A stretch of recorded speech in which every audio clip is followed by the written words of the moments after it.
طبعا هذه المؤسسة هي مؤسسة للخدمات الاجتماعية والتنموية للمرأة. فكانت تأسيس هذه المؤسسة في هذه الفترة هي استجابة للتغيرات الاقتصادية والاجتماعية والضغوطات التي انفرضت على الأسرة وعلى المرأة بشكل خاص، فتم تأسيسها استجابة لهذه التغيرات. كمان عندنا كثير صعوبات تواجهها المرأة، منها مثلا غياب فرص العمل، في غياب فرص التكافؤ في سوق العمل، كمان التهميش اللي تتعرض له المرأة في هذه الفترة خاصة، والعنف.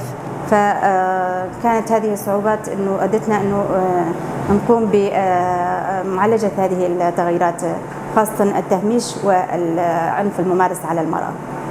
نعرف أنه التمكين الاقتصادي مهم جدا في مجتمعنا، وخاصة في هذه الفترة الحساسة. التغيير الاقتصادي هو ضرورة جدا. فالمرأة إذا حصلت على استقلاليتها المادية يكون لها صوت، ويكون لها قدرة على مواجهة التغيرات والضغوطات والتحديات التي تواجهها. فالاقتصاد يقويها ويجعلها قادرة على القيام بواجباتها والقيام في المشاركة في كافة مجالات الحياة، سواء كان المجال السياسي ولا الاقتصادي ولا الاجتماعي، وحتى في المجال الدبلوماسي. إذا يعطيها قدرة وقادرة على المشاركة في كافة مجالات أو في كافة مراكز صنع القرار.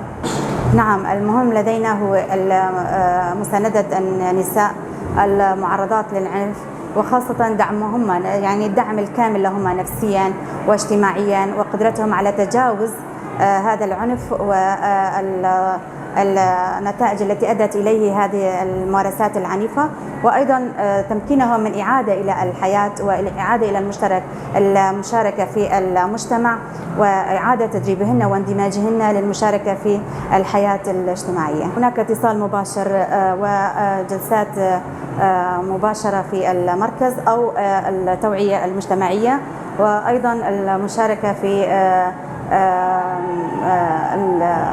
التعنيف. يعني إذا كان هناك امرأة معنفة أن هناك جلسات مباشرة من أجل دعمها نفسيا واجتماعيا، وأيضا من خلال الميدان، يعني التواصل والاتصال مع المجتمع.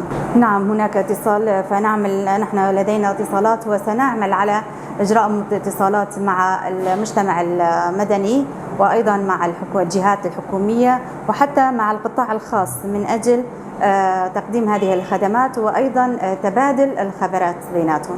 الهدف الأساسي هو الوصول إلى شريحة كبيرة من النساء ومساعدتهن على التوعية والتدريب، وعلى تجاوز الصعوبات وخاصة العنف الأسري، وأيضا مساعدتهم على التنمية للمشاركة في الحياة والحصول على استقلاليهن المادي، وللحصول على المشاركة الفعالة في المجتمع.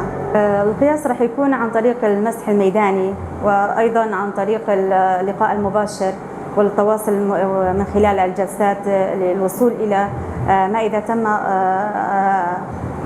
يعني الوصول لأكبر قدر من النساء من أجل التعاون معهم في المجال الاجتماعي وفي مجال التنمية. الوسائل، يعني نقول للمرأة إنه أنت عندك قدرة فائقة، وأنت طاقة المجتمع يعني المعطلة. فنحن راح نكون مؤسسة الخدمات الاجتماعية والتنموية للمرأة، راح نكون جسر يوصلها إلى أنه تحقق أحلامها، تحقق يعني مستقبل أفضل لها زاهر، وأيضا أنه تكون هي المرأة الناجحة المميزة في المجتمع.